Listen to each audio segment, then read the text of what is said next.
बिस्मिल्लाहिर्रहमानिर्रहीम। अज़ीज़ान मन, आपको आपके भाई आदिल राजा का सलाम पहुँचे।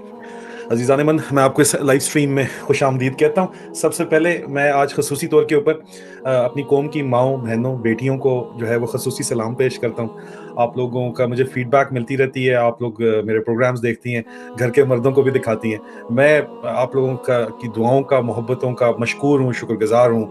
और बहुत सी बातें इतनी सख्त होती हैं जो मुझे करनी पड़ती हैं, और मुझे अल्फाज सख्त इस्तेमाल करने पड़ते हैं। मैं सिर्फ आपको इसलिए एक्सप्लेन कर रहा हूँ। मेरी ग्रूमिंग मेरे वालदैन ने, मेरे माँ बाप ने इस किस्म की नहीं की, लेकिन ये अल्फाज बोलना मेरी मजबूरी बन जाता है, क्योंकि इन अल्फाज के अलावा जिनको ये सुनानी है बातें, वो कुछ सुनने पे तैयार ही नहीं है। आप जनाब वो सुनते ही नहीं है अपनी हकीकत। ये जो बातें हैं, सख्त बातें हैं। आज का भी मौजू जो है वो इस किस्म का है कि मुझे शर्म आती है खुद ये बातें करते हुए।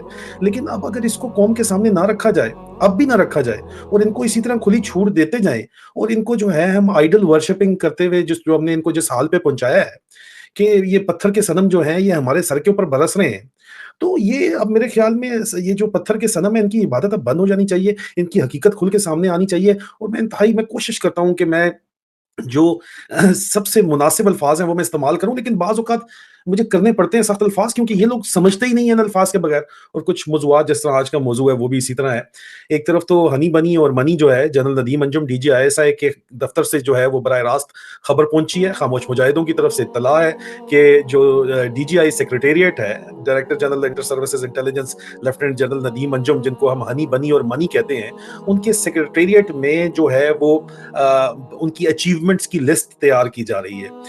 गुज़िश्ता 2 दिन पहले मैंने ट्वीट की थी कि आईएसआई का जनरल कियानी जब से डीजी था, उस वक़्त से एक नया दौर चल पड़ा कि जो भी आईएसआई का डीजी होता है, वो अपने आप को एक furnished Bangla state of the art नया बना के गिफ्ट करता है अपनी पोस्टिंग आउट के ऊपर। ये नहीं कि जी वो सब ने लिए हैं इनमें से, और अब इसको मिलना है हनी बनी और मनी को, जिसके किस्से आपके सामने खुले हुए हैं। अब इस सारी सूरत हाल के अंदर हो सकता है तो अचीवमेंट वो इसलिए अपना बना रहा हो, और उसको जस्टिफाई करने के लिए चाचू विस्की को भेजने के लिए ये काम कर रहा हो। लेकिन ये कंफर्म 200% कंफर्म खबर है। और आईएसआई वालों अगर नहीं है तो बोलना कुछ जरा शतूंगड़ों को कहना बोलें हैं। तुम लोगों के डीजी के दफ्तर में क्या चल रहा है ये भी पता होता है, अब कौम को पता चलेगा। अच्छा, दरमियान में मैं वो आपको बताऊं कि अचीवमेंट्स की लिस्ट बन रही है, तो खामोश मुजाहिदों ने एक लिस्ट पूरी बना के दी है कि जनाब ये जो लिस्ट है अचीवमेंट की, वो जो है वो आपको दूं। दूसरा, इन्होंने जो बहाना दिया है कि रॉ इलेक्शन नहीं होने देगी, उसके ऊपर बताना है। और सुप्रीम कोर्ट में क्या चल रहा है, इनके मुंह पे जो भिगो भिगो के सुप्रीम कोर्ट चपेड़े मार रही है, और सियासतदान भी साथ शामिल हो गए हैं। उनको लग रहा है, उनको तो पता है कि इन्होंने तो हमें तो जबरदस्ती टंडा डोली नहीं तो करनी है, नहीं तो टेक्नोक्रेट गवर्नमेंट के इनके ख्वाब हैं, या ये मार्शल इंडिया से इजाजत मांग रहे हैं, जो इंडियन हमें जो लोग कहते हैं, उसके बारे में बात करनी है। तो ये कुछ इंपॉर्टेंट मौजू हैं जो मैंने आपको बताने हैं, और कोई ये इसके अंदर जो है वो मुसद्दिक इतलात हैं। खामोश मुजाहिदों ने जो अचीवमेंट्स की और 10 जो इसकी क्रेडिट्स हैं और 10 डिसक्रेडिट जो है, उनकी जो लिस्ट बनाई है, वो मेरे तक बस जो पहुंची है वो मैं आपको बताऊंगा। लेकिन उससे पहले मैं आपको जो है और बहुत सी बातें जो बता दूं। अच्छा, ये शर्ट मैंने बड़ी ये जो है ये शाहीन की वजह से जो है मैंने पहनी है। तुम भी ये बादे मुखालिफ से ना घबराए उकाब, ये तो चलती है तुझे ऊंचा उड़ाने के लिए। इकबाल के शाहीन का भी कॉन्सेप्ट है। यही सोच के मैंने ये शर्ट ली थी। बेगम को इसके ऊपर एतराज होता है ये रंग बिरंग फ्लैशी कपड़ों के ऊपर, तो बेगम की तो मर्जी नहीं थी, लेकिन मैंने इसलिए ट्वीट भी आज शेयर कर दी कि यार ये आज का अटायर है, कैसा लग रहा है। बेसिकली सिंबॉलिक वजह से शेर हो तो शेर, ये जो जिन लोगों का इंतखाबी निशान है वो गीदड़ है सारे, भागे हुए मुल्क से बाहर चोर डकैत है सारे, बबल बर्ड ग्रुप, वो लोग नहीं है। निशान तो असल में इमरान खान का होना चाहिए, लेकिन बल्ला भी अच्छी चीज है। लेकिन साथ ये जो सिंबॉलिक चीजें हैं, मैं इसलिए पहन के यहाँ पे बैठता हूँ कि फ्लैशी चीजें मेरी बेगम जो है, आपको मैंने बताया ना, उसकी मर्जी होती तो कभी ना खरीदती। ये आपके भाई ने खुद ही इनिशिएटिव ले लिया है, और इनिशिएटिव लेके भाई यहाँ पे बैठा हुआ है। आप देखें, बंदा जितना मर्जी बहादुर हो ना, कार आके सारे ठोस हो जाते हैं। शरीफ आदमी तो भाई इसी तरह ही होता है, ठीक है। अब हनी बनी और मनी जिसने, जनरल नदीम अंजुम ने, जिन्होंने 2 शादियां की हुई, हम अपनी भाभीयों की बात नहीं करेंगे, उसके अलावा 3 औरतें, 3 कहानियां, उसकी बात करेंगे। एक भाभी हमारी लाहौर में होती है, एक जो है इस्लामाबाद में होती है। जनरल नदीम अंजुम आईएसआई के प्राइवेट जेट के ऊपर दोनों तरफ, और वही प्राइवेट जेट जो है वो स्किन स्पेशलिस्ट को लेने के लिए पेरिस फ्रांस भी आता है उसको छोड़ने के लिए, अंदाजा आप कर लें। उसी में इलेक्शन बेचने के लिए आईएसआई के जेट में जो है वो जरदारी साहब, जराए का दावा है कि पैसे भी भिजवाते हैं, बाजवे को और फैज हमीद को भिजवाए थे। जो अब ये फैज हमीद ने जो अपने आप को घर गिफ्ट किया था, उसके अंदर वो बड़े मजे से रह रहे, लेकिन उनके जो दोस्त यार उठाए जा रहे हैं। लेकिन आज का वो मौजू नहीं है। आज हनी बनी और मनी पहले बात करेंगे, क्योंकि ये गया था चीफ जस्टिस साहब से मिलने, और चीफ जस्टिस ने अगले दिन कहा, मैंने आपको खबर दी थी 1 पॉइंट एजेंडा पे, कि ये 3 अहम शख्सियात को हमसे मिलने की जरूरत ही नहीं थी, यहाँ अदालत में सबके सामने आते ताकि खुल के बात पता चल जाती। और आज फिर उन्होंने दे गए टाइम, और उन्होंने कहा कि यार ये तरीका कोई नहीं है कि आप इलेक्शन नहीं करा सकते। अच्छा, पहले इस बात को क्लैरिफाई कर लें, ठीक है? ये कहते हैं जी इंडिया से जंग हो जाएगी, ये बिल्कुल वही बातें कर रहे हैं जो बांग्लादेश के अंदर की जाती हैं, जहाँ पे रॉ का कंट्रोल है। और ये मैं आपको क्यों बता रहा हूँ, ये भी मैं बताऊंगा आपको। हालिया इनकी पॉलिसी है, इनकी दोगलापन मैं आपको बता रहा हूँ। बांग्लादेश में मेजर से ऊपर रैंक के ऊपर रॉ की क्लियरेंस के बगैर प्रमोशन नहीं होती, और उन्होंने अपना अबू माना हुआ है हिंदुस्तान को, और इसलिए वो कहते हैं जी माशी तरक्की हमारी हो रही है, कोई बात नहीं, बाकी सब ठीक है। इन जर्नलों की भी यही सोच है। मेरा एक इंडियन जर्नलिस्ट के साथ मैं प्रोग्राम करता था, उसने मुझे कुछ दिन पहले बताया, मैंने ट्वीट किया कि आपके पाकिस्तानी जनरल मोदी सरकार से जो है वो मार्शल लॉ लगाने की इजाजत मांग रहे हैं कि अमरीकी इसको मना दें, आप हमारे अगले नए अबू बन जाए। ये जर्नल्स जो हैं ये जंग लड़ना ही नहीं चाहते। मैं कहता हूं अगर तुमने जंग नहीं लड़नी, सिक्योरिटी तुम नहीं दे सकते, रा का नाम लेके डराते हो जो इंडिया में तूफान बनाया, और या हिंदुस्तान से जंग का तुम्हें डर इतना ज्यादा है कि तुम सुप्रीम कोर्ट के जजेस को जाके बांग्लादेश आर्मी तुम बन गए हो, तुम डराना चाहते हो, वहां पे बांग्लादेश के जर्नैल जिस तरह डराते हैं तुम भी डराना चाहते हो। तो तुम किस खेत की मूली हो? इतने बड़े बड़े तुम कारोबार चला रहे हो, दुनिया के बड़े बड़े कारोबार तुम चला रहे हो। पाकिस्तान का सबसे बड़ा कारोबारी ग्रुप पाकिस्तान आर्मी है, कोई शक तो नहीं है ना इसके अंदर? ये तो अभी यूनाइटेड नेशन डेवलपमेंट प्रोग्राम के जो रिपोर्ट आई है उसके अंदर भी उन्होंने लिख दिया है, ग्लोबल लिखा हुआ है, ठीक है? अब ये लोग इसलिए गवर्नमेंट को कंट्रोल करना चाहते हैं ताकि पॉलिसीज कंट्रोल करें, अपने बिजनेसेस को सूट करने के लिए उनको बढ़ाए। आज इलेक्शन का खर्चा जो है वो फौज आपको उधार दे सकती है, गवर्नमेंट को देना उधार। क्यों नहीं? इतने बड़े बड़े किस लिए चला रहे हैं ये सारे के सारे? वेलफेयर के लिए।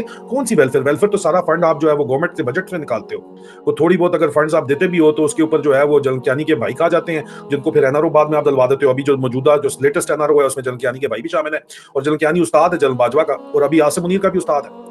अब बात सारी की सारी ये है कि आप इस तरह की हरकतें करोगे और फिर आप कहोगे कि मेजर बोलता बहुत है, इसकी जायदादें जब्त कर लो, और ये जो है इसको जो है इसके ऊपर जाली पर्चे करा दो, इसको मरवा दो।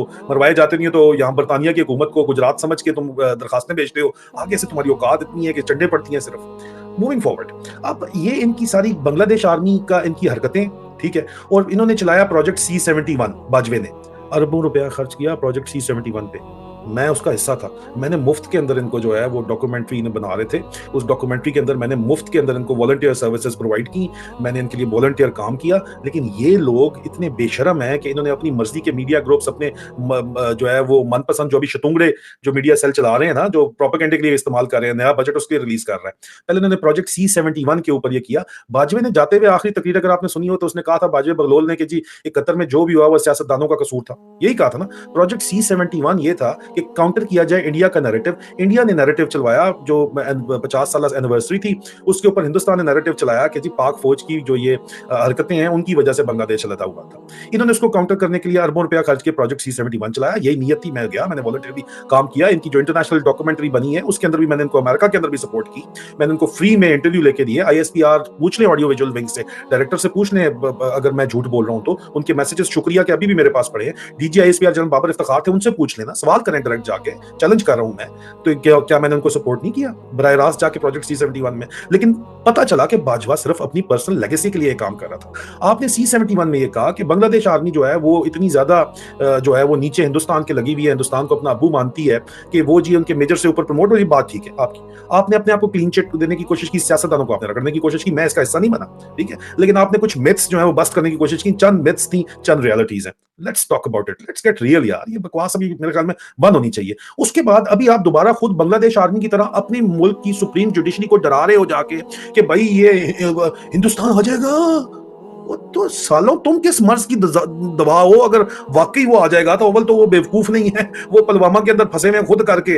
अभी वो फेस सेविंग चाह रहे हैं कि RDS पाकिस्तान से आया था, बाकी वो खुद फंसे हुए। उनकी इनसाइड जॉब थी सारी की सारी पुलवामा। और तुम लोग उनके जाके नीचे जाके इजाजतें मांग रहे हो। उनके जर्नलिस्ट कहते हैं, मैंने कहा हमारे जर्नल करप्ट हो सकते हैं, जर्नलिस्ट को मैंने कहा करप्ट हो सकते हैं, 2 नंबर हो सकते हैं, औरत बोतल के आगे बिक सकते हैं, लेकिन सोलस नहीं है, रूह उनकी नहीं खत्म। इस तरह नहीं है। लेकिन लग तो यही रहा है कि तुम जो ही, अगर तुमने हिंदुस्तान से डराना है, हमें रॉ से डराना है, तो तुम किस खेत की मूली हो? यहाँ बादशाह बन के लोगों को नंगा कर रहे हो, तुम सिर्फ इसलिए बैठे हो? सवाल बनता है नहीं बनता? सवाल तो बनता है। अजीज़ान मन, मूविंग फॉरवर्ड, ये जो हनी बनी है इनकी, हम अपनी 2 भाभियों की बात नहीं करते, जनरल नदीम अंजुम की। आज उनकी जो है वो रिपोर्ट बन रही है कि बहुत जबरदस्त पता है, तो आज उन्हीं की बात करते हैं फिर हम। ये जो 3 औरतें 3 कहानियां हैं, ये ISI के जराए कहते हैं कि जनरल नदीम अंजुम की जो है वो 3 गर्लफ्रेंड्स उसके अलावा है। एक मेलबर्न में, ऑस्ट्रेलिया में है, जो उनके लिए जो है वो ले रही है। और इतनी 2 बीवियां, 3 गर्लफ्रेंड, 5 मतलब हम भाभीियों की बात नहीं करते, 3 औरतियों के 3 कहानियों के लिए उनको गोलियां खानी पड़ती हैं। अभी उम्र भी होगी है ना, जितने मर्जी वो हनी बनी मनी बने, तो असल में गोलियां जो खाते हैं वो खा के बीमार हो जाते हैं, 10-10 दिन बीमार रहे हैं। ये इनके पूरे स्टाफ को पता है। یہ ان کا بہت بڑا کارنامہ ہے یار. ان کا اپنا سیکٹر کمانڈر سینٹرل اسلام آباد کا فہیم رضا لڑکیاں پرووائڈ کرتا رہا ہے, کیونکہ اسلام آباد کے بروتھل ہاؤسز ایم آئی اور آئی ایس آئی نے آپس میں بانٹے ہوئے ہیں اور ان لڑکیوں کو استعمال کرواتے ہیں. انفارمیشن کلیکشن کے لیے استعمال ہوتی ہیں, ساتھ ہی سیف ہاؤسز میں بھی استعمال ہوتی ہیں, ساتھ ہی ہنی بنی اور منی کو خوش کرنے کے لیے بھی استعمال ہوتی ہیں. یہ تو ان کی حرکتیں ہیں یار, گولیوں کے پکے, اور ساتھ یہ کام. اور آپ پھر کہتے ہو کہ اسلام آباد میں یا لاہور کے ماڈل ٹاؤن یا اسلام آباد کے ایف سیکٹرز میں یہ کس طرح چل سکتے ہیں, یہ بروتھلز کس طرح چل سکتے ہیں؟ اس طرح چلتے ہیں بھائی, ان کی سرپرستی میں چلتے ہیں بھائی. تکلیف ہو رہی ہوں بہت زور سی, میں نے اپنے کانوں سے سنا اور آنکھوں سے دیکھا ہے جو وہ میں آپ کو بتا رہا ہوں, سنی سنائی نہیں میں بتا رہا. یہ ان کی حرکتیں. اور پھر سنی سنائی کیا ہے کہ 100% کنفرم جو نیوز ہے خاموش مجاہدوں کی, وہ یہ ہے کہ جناب ان کو جو انہوں نے گرل فرینڈز اپنی خاص بنائی ہیں 2, اور اب تیسری بھی کا پتہ آسٹریلیا سے چلا ہے, 3 عورتیں 3 کہانیاں, یہ سارے کا سارا انہوں نے کام اٹھایا ہوا ہے. پروجیکٹ C71 میں یہ سارے کے سارے جرنیل شامل تھے. یہ اپنے آپ کو کہتے ہیں کہ جی ہم بنگلہ دیش نہیں ہے, ہم نے وہ کام نہیں کرنا, اور ساتھ ہی ساتھ جو ہے یہ ہم اپنے دشمنوں کو, ایک طرف کور کمانڈر کانفرنس میں کہا گیا ہے کہ ایسٹرن بارڈر کے اوپر, مشرقی بارڈر کے اوپر حالات کو کام ڈاؤن کریں, ٹھیک ہے, کام ڈاؤن کریں. اور دوسری طرف کہا گیا ہے اینٹی انڈیا ISPR کو کہا گیا ہے کہ نیریٹو چلاؤ, ہم لوگوں کو بھی منت ترلا کیا جا رہا ہے, PTI والوں کو بھی منت ترلا کیا جا رہا ہے کہ اللہ کا واسطہ ہے یار یہ اینٹی انڈیا تو آپ پلیز چلا دیں, کسی طرح آئیڈیاز پوٹن کرنے, الفاظ منہ میں ڈالنے کی کوشش کی جا رہی ہے. ہم وہ ویسے بھی کر رہے ہیں یار, تمہارے لیے نہیں کرنا. وہ کیوں کر رہے ہیں اینٹی انڈیا نیریٹو, صرف کیوں چلانا چاہتے ہیں, پروپیگنڈا کیوں چلانا چاہتے ہیں کہ جوان کو برین واش کرنا ہے. جوان خوش نہیں ہے ان سے. انہوں نے خود اپنے لیے بھائی جو بنتے جا رہے ہیں, انہوں نے کھرب پتی بننا ہے, ارب پتی بننا ہے, اپنے لیے پورے کا پورا سارا کٹا کھولا ہوا ہے, اور خود باقی ان کو کوئی پرواہ نہیں ہے. اور ان کی سب سے بڑی اچیومنٹ کیا ہے, کمنگ بیک ٹو ہنی بنی اینڈ منی, جل ندیم انجم کی اچیومنٹس کے اوپر بات کرتے ہیں. سب سے بڑی اچیومنٹ ویسے ارشد شریف شہید کا قتل اور ذلے شاہ کا قتل ہے, جو اس نے راشد نصیر لوسی سے کروایا, اور یہ بات کنفرم ہے. ابھی آؤ نا, کدھر ہو یار, غائب ہو گئے ہو آج کل, کوئی سمجھ نہیں آ رہی تمہاری ہے, 2.5 لاکھ پاؤنڈ صرف دینا پڑا ہے, اس لیے آؤ آگے, وہ میری جیب میں جائے گا. اچھا, top 10 credits and discredits of DGI Nadeem Anjum جو ہے عرف ہنی بنی اور منی میں, سب سے پہلے جو ان کا ٹاپ 10 جو کریڈٹ اور ڈس کریڈٹ ہے, اس میں پہلے ہم بات کرتے ہیں. چلو پہلے ہم کریڈٹس کی بات کرتے ہیں. یہ خاموش مجاہدوں نے خود بتایا, لوگوں کو ننگا کرنا, ان کے کپڑے اتارنا, پہلا کریڈٹ. دوسرا کریڈٹ, جعلی FIRs کرانا عمران خان کے اوپر, آپ کے بھائی کے اوپر جعلی کیسز کرانا, دوسرا کریڈٹ. تیسرا کریڈٹ جو ہے وہ سوشل میڈیا جو ایکٹیوسٹ ہیں ان کو اغوا کرانا, ان کو غائب کروانا, ٹھیک ہے, اور ان سے ویڈیو بیان دلوانا, ان کو ٹرن کرانا, ان کو یا ان کے بھائیوں کو اغوا کرا لینا, ان کے گھر والوں کو, ان کے باپوں کو اغوا کرا لینا, اور ان کو مجبوری سٹانس چینج کرنے کے لیے کہنا, اور ان کی جو ہے سیبوٹیج کے اندر لگا دینا ہے, ود ان دا رینکس ہی ڈکٹیشن دے کے کام کروانا, تو نہیں اگر کریں تو دوبارہ سے بھائی کو اٹھا کے لے جانا. ظاہری بات ہے جو بھی بول رہا ہے پاکستان میں تو نہیں بیٹھا, پاکستان والے تو سارے چکے گئے ہیں, ٹھیک ہے, جو اس کے بعد وہ بہت ہی سوچ سمجھ کے کچھ لکھتے ہیں. جو کھل کے بول رہا ہے, اس کی فیملی پیچھے تو اس کو اٹھا لیا, جس کے گھر کا مرد ہے وہ اٹھا لو, کریڈٹ ہے بھائی بہت بڑا. چوتھا کریڈٹ ہے انسانی حقوق کی شدید پامالی, جنرل ندیم انجم کا کریڈٹ ہے. ہم بتا دیتے ہیں خام میں DGI سیکریٹریٹ اتنا زیادہ کام کر رہا ہے, تو آپ کو ٹیلر میڈ لسٹ خاموش مجاہدوں نے دے دی ہے, آگ تو لگی ہوگی کس نے بتایا ہے ہم کام کر رہے ہیں اس کے اوپر. بچوں پتہ چل جاتا ہے سارا, جو تم 2 نمبریہ پاکستان کے ساتھ کر رہے ہو نا, سارے کے سارے بغیر تمہاری طرح نہیں ہے. لوگ اندر جو دل والے موجود ہیں, جن کے دلوں میں پاکستان دھڑکتا ہے, جو ابھی بھی ایماندار ہیں, جو اللہ کے اوپر ایمان رکھتے ہیں, پیسہ جن کا ایمان نہیں ہے, جو ہنی بنی اور منی کے لیے صرف نہیں چلتے, لوگ ایسے بھی موجود ہیں ابھی. اچھا, اس کے بعد نمبر 5 جو ہے وہ JIT اور کو سیبوٹاج کیا, جو ارشد شریف شہید کی JIT ہے, اس کو انہوں نے کریڈٹ ہے ان کا, جنہوں نے بڑا سکسیسفلی سیبوٹاج کر دیا, اور عمران خان کے اوپر انہوں نے قاتلانہ حملہ کرایا. یہ ان کی کامیابی ہے. یہ میں کامیابیاں بتا رہے ہیں, یہ کامیابیاں گن کے, ٹھیک ہے, آپ کو ابھی 5ویں کامیابی بتا دی, آپ کو 6ٹھی کامیابی 10 صرف آپ کو بتائیں گے, زیادہ نہیں, فکر نہ کریں, مطلب آپ کے ٹیڑھ میں پیڑ ہو جائے کہ یار اتنی زیادہ کیوں, یہ ابھی لمبی نہ ہو جائے ویڈیو کی ہے. اچھا, نمبر 6 ان کی جو کامیابی ہے وہ پاکستان کے آئین کو متعدد بار پامال کرنا ہے, جن میں ابھی یہ latest chief justice of Pakistan کے پاس گئے ہیں ان کو کنونس کرنے کے لیے. تو ماما لگے ہیں, تو جا رہے ہیں چیف جسٹس کو, کیوں گیا ہے بھائی؟ اچھا, وہ انہوں نے کہہ بھی دیا, آج یہی کہہ رہے ہیں, سپریم کورٹ کے باہر کھڑے ہو کے بیانات سن لیں, وہ یہی کہہ رہے ہیں کہ تانوں کی لوڑ لگی ہے, سیڈ تے ہو ذرا, آئے گا ایک دن, آئے گا, آئین کی حکمرانی ہوگی, انصاف کا نظام ہوگا, پھر ملیں گے انشاءاللہ خوشبو لگا کے. 7واں ان کا جو کامیابی ہے وہ یہ ہے کہ انہوں نے بے تحاشا, خاموش مجاہد کہتے ہیں کہ انہوں نے بے تحاشا پیسہ اکٹھا کیا ہے زرداریوں اور شریفوں سے اپنی ذات کے لیے. کیا بات ہے, کراچی بھی رہ کے آئے ہیں نا, سمجھا کریں.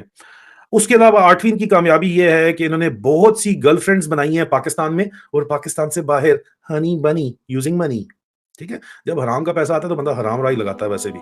تو یہ کام انہوں نے کیا ہے, یہ ان کا تعریف ہے. خاموش مجاہد ان کے اپنے لوگ بتاتے ہیں بھائی, کہتے ہیں کہ یہ ان کا جو ہے بہت بڑی کامیابی ہے کہ ان کی گرل فرینڈز بنائی ہیں, آپ کو تفصیل پہلے بتا دی تھی ویسے. اور اس کے علاوہ جو ان کی 9ویں کامیابی ہے وہ یہ ہے کہ انہوں نے ISI کا جو سرکاری جیٹ طیارہ ہے وہ منی لانڈرنگ کے لیے اور ہنی اور بنیز کو لانے لے جانے کے لیے استعمال کیا ہے، ہنی بزنس کے اندر استعمال کیا ہے. سمجھ تو آپ گئے ہوں گے ابھی آپ، ہے جی. ہنی بنی بزنس کے اندر انہوں نے استعمال کیا ہے. یہ آئی ایس آئی کا سرکاری جہاز، اس سے پہلے بھی جو ہے وہ پیسے لانے لے جانے کے لیے استعمال ہوتا رہا ہے، لیکن یہ ہنی بزنس کے لیے جو استعمال کیا گیا ہے، یہ ابھی آپ کو پتہ ہے نا، ہماری بہنیں مائیں بیٹیاں دیکھتی ہیں تو بڑا سلیکٹو میں بات کرتا ہوں، نہیں تو مجھے کھل کے بات کرنے میں کوئی اعتراض نہیں ہے، لیکن وہ اچھا نہیں لگتا بات کرتے ہوئے. آپ سمجھ تو گئے ہوں گے، سمجھانا مقصد ہے، اتنا تو کوئی بھی بیوقوف نہیں ہے. ویسے بھی میری ویڈیوز چلڈرن کے لیے نہیں ہوتی، بچوں کے لیے نہیں ہوتی. نمبر 10 جو ہے وہ ان کی جو کامیابی ہے، 10ویں ان کی کامیابی یہ ہے کہ انہوں نے یہ کامیاب ہوئے ہیں ایک غیر قانونی جو کیئر ٹیکر سیٹ اپ ہے اس کو 90 دن سے زیادہ چلانے میں یہ کامیاب ہو گئے. یہ ان کی کامیابی ہے. ٹھیک ہے، ابھی ان کی ٹاپ 10 جو ناکامیاں ہیں وہ بھی آپ کو بتا دیں. پہلی جو ان کی ناکامی ہے وہ، اچھا اس کامیابی میں دو اور مجھے نے کہا تھا کہ تم ایڈ کرنا چاہو تو کر لینا ضرور، تو ایک کامیابی میں اور ایڈ کر دوں کہ ارشد شریف شہید کو انہوں نے قتل کروایا. یہ ان کی جو ہے کامیابی کے اندر جاتا ہے، ان کو شہید کروایا. اور ذل شاہ کو انہوں نے شہید کروایا. بڑی کامیابیوں کی بات کریں، یہ بھی ان کے کریڈٹ میں جاتا ہے راشد نصیر لوسی کے ذریعے، سیکٹر کمانڈر پنجاب کے ذریعے. یہ بھی انہی کی کامیابی جاتا ہے. فیصل نصیر اسی کا انڈر کمانڈ ہے نا، اور اپنے پاس سے تھوڑی آیا ہے، وہ ابھی تھوڑی سیکرٹ فنڈ دے رہا ہے، وہ تو ڈی جی آئی سے اگلا لگنا چاہتا ہے تاکہ وہ بھی اپنے آپ کو سیکرٹ فنڈ سے، ایسے اس کو ضرورت کیا، اربوں روپیہ اس نے آئل کی اسمگلنگ سے کما لیا فیصل نصیر نے، لیکن ابھی وہ پھر بھی چاہتا ہے کہ جی میں ڈی جی آئی لگوں تاکہ سرکاری طریقے سے بھی لوٹوں. اصل میں وہ پھر سورسز آف فنڈ باہر، جب پاکستان سے باہر پیسہ اپنے بیٹوں کے ذریعے پہلے بھیجے گا، پھر بیٹوں کو بھیجے گا کہ جاؤ تم شاباش ادھر سنبھالو، تم ادھر سنبھالو، تم ادھر سنبھالو، تو سورسز آف فنڈ بتائے گا باہر کے ملکوں میں لیجٹیمیٹ دکھانے پڑتے ہیں کہ بھئی یہ دیکھو بھئی آئی ایس آئی میں میں ڈی جی تھا تو میں نے یہ کمایا اور یہ میں نے یہاں پہ لگایا ہے. اتنی جائیداد وہاں پہ بھی ہوگی، اتنی جائیداد ادھر بھی ہوگی. حرام کا مال پاکستان میں رکھ لیں گے، باقی آف شور کمپنیاں بنا کے جو ان کو سب لگتا ہے کہ لیجٹیمیٹ مال ہے، جو انہوں نے اپنے لیے لیجٹیمیٹ کیا ہوا ہے، وہ پاکستان سے باہر لے جائیں گے. اچھا ان کی جو ناکامیاں ہیں اس میں سب سے پہلی جو ناکامی ہے وہ خاموش مجاہد صحیح کہتے ہیں کہ باجوے کو دوسری ایکسٹینشن یہ نہیں دلوا سکے. دوسری ایکسٹینشن باجوہ لینے کے لیے ٹل کا زور لگا رہا تھا آپ کو پتا ہے، لیکن آپ کے بھائیوں نے جو ہے وہ بھی کہا کہ ٹھیک ہے لا لو، تسی اپنا زور لا لو، اسی اپنا لا لینے دیں. اور یہ اللہ کا حکم سے، اللہ کے کرم سے ہم نے اس کی ایکسٹینشن نہیں دینے دی. لیکن ناکامی یہ جو ہے یہ ہنی بنی مانی جنرل کی ہے، جنرل ندیم انجم کی. دوسری ناکامی یہ ہے کہ وہ ڈسکریٹ، یہ خاموشی سے رجیم چینج آپریشن کرنا چاہتے تھے. میرے جیسے بدتمیزوں کو یہ مار کے یا کسی اور طریقے سے چپ کرانا چاہتے تھے تاکہ آواز ہی نہ نکلے، لیکن وہ ڈسکریٹ نہیں رہا. یہ ان کی ناکامی ہے. رجیم چینج آپریشن کا کچا چٹھا سارے کا سارا کھل کے قوم کے بچے کو پتا چل گیا، ان کی تمبی اتر گئی. یہ ان کی ناکامی ہے. تیسری ان کی ناکامی یہ ہے کہ عمران خان کو یہ قابو کرنے میں ناکام رہے. یہ ان کی تیسری ناکامی ہے، ان کی بہت بڑی ناکامی ہے. چوتھی ان کی ناکامی یہ ہے کہ یہ پنجاب میں بائی الیکشن جیتنے میں ناکام رہے. راشد نصیر لوسی کو انہوں نے لگایا. لوسی نے میرے اوپر بھی مقدمہ کیا، لیکن اسی بات کے اوپر باتیں بڑی بڑی چڑھ چڑھ کے آئے کہ چپ ہو جائے گا، لیکن یہ ان کی ناکامی رہی کہ یہ بائی الیکشن جیتنے میں پھر بھی کامیاب نہیں رہے. پورے کا ٹل کا زور لگانے کے باوجود، الیکشن انجینئرنگ کرنے کے باوجود، ہر کچھ کرنے کے بعد پھر بھی یہ کامیاب نہیں ہوئے. طارق ہاؤس روڈ والے سیف ہاؤس میں میٹنگ کرنے کے باوجود بھی یہ کامیاب نہیں ہوئے عہدیداران سے. ٹھیک ہے، اس کے بعد یہ ناکام ہوئے ہیں کہ یہ ان کی جو بہت بڑی ناکامی ہے وہ حمزہ ککڑی کی جو ہے وہ چیف منسٹرشپ نہیں بچا سکے. یہ خاموش مجاہد کہتے ہیں. چھٹی پھر ان کی دوبارہ ناکامی جو ہے وہ، ایک تو کامیابی ہے عمران خان پہ قاتلانہ حملے میں ان کو زخمی کرنا، لیکن ناکامی بھی ہے کہ قاتلانہ حملہ کامیاب نہیں ہو سکا. یہ ناکامی ہے. ساتویں جو ان کی ناکامی ہے وہ ارشد شریف شہید کا جو قتل ہے اس کو وہ چھپا نہیں سکے، اس کو وہ بچا نہیں سکے. اور اس کے بعد جو فلاپ پریس کانفرنس کا جو ڈرامہ کیا گیا باجوہ بغلول کے اوپر کہنے میں، وہ مزید ایکسپوز ہو گئے دنیا کے اندر. اور اصل کہانی میرے ذریعے خاموش مجاہدوں نے بتائی، وہ پوری دنیا کو پتہ چل گئی. اور وہ فیکٹس اگر آپ کو اپڈیٹ کریں فیکٹ فائنڈنگ ٹیم کی رپورٹ سے، جس کو اب دبانے کے لیے پوری کوشش کی جا رہی ہے، اور جے آئی ٹی کو تو سبٹاج کر چکے ہیں، لیکن اس رپورٹ کو ختم کرنے کے لیے، جس کی وجہ سے عمر شاہد حامد کو او ایس ڈی بنایا گیا، عہدے سے ہٹایا گیا، وہ رپورٹ ختم کرنے کے لیے اس رپورٹ میں وہ تمام باتیں ثابت ہوئیں، وہ لکھی گئیں جو آپ کو بتائی تھی، ریولیشنز جو دی تھیں ارشد شریف شہید کی شہادت سے متعلق. انشاءاللہ وقت آئے گا انصاف کا، اور وہ ہم ارشد سے اپنے بھائی کا خون کا بدلہ لیں گے ضرور. اور بات وہی ہے جو آپ کو بتا چکے ہیں ساری کی ساری، میں اپنے ویلاگز کے اندر آپ کو بریک کر چکا ہوں. وہی باتیں ہیں فیکٹ فائنڈنگ ٹیم رپورٹ کے اندر بھی آئی ہیں، اس پہ متعدد بار بات کر چکے ہیں. یہ اس کی ناکامی تھی. اس کے بعد آٹھویں اس کی ناکامی یہ تھی کہ یہ جو پی ڈی ایم کی حکومت ہے اس کو مستحکم نہیں رکھ سکے. یہ ان کی ناکامی ہے. اور نویں ناکامی یہ ہے کہ چیف جسٹس پاکستان کو کنٹرول نہیں کر سکے. اور 10ویں ناکامی ان کی یہ ہے کہ جو پاکستان سے جو برین ڈرین ہوا ہے، 10 لاکھ پاکستان کا نوجوان، لائق پڑھا لکھا قابل نوجوان پاکستان سے بھاگا ہے ان کتوں کی حرکتوں کی وجہ سے. جو اس نے کتے پالے ہوئے ہیں، عاصم منیر نے کتے پالے ہوئے ہیں، جو ندیم انجم نے پالے ہوئے ہیں، انہوں نے جو آگے لوگوں کو اٹھایا ہے، ننگا کیا ہے، مارا ہے، جائیدادیں ضبط کی ہیں، کسی کے ساتھ کچھ کیا ہے، کسی کو پروپیگنڈے چلائے ہیں. اس وجہ سے نوجوان بدزن ہو کے پاکستان سے بھاگے ہیں جو پاکستان میں رہنا بھی چاہتے تھے. یہ اس کی بہت بڑی ناکامی ہے. اور بھی بہت کچھ ہے، ایک ایک کا کھولیں گے سب کچھ، لیکن میرے خیال میں اس وقت تک اتنا ہی کافی ہے. انشاءاللہ بشرط زندگی آپ اللہ کے کرم سے بہت جلد دوبارہ آپ لوگوں سے ملاقات ہوگی. اللہ حافظ. فی امان اللہ. میں جراد الراجہ, سائننگ آؤٹ.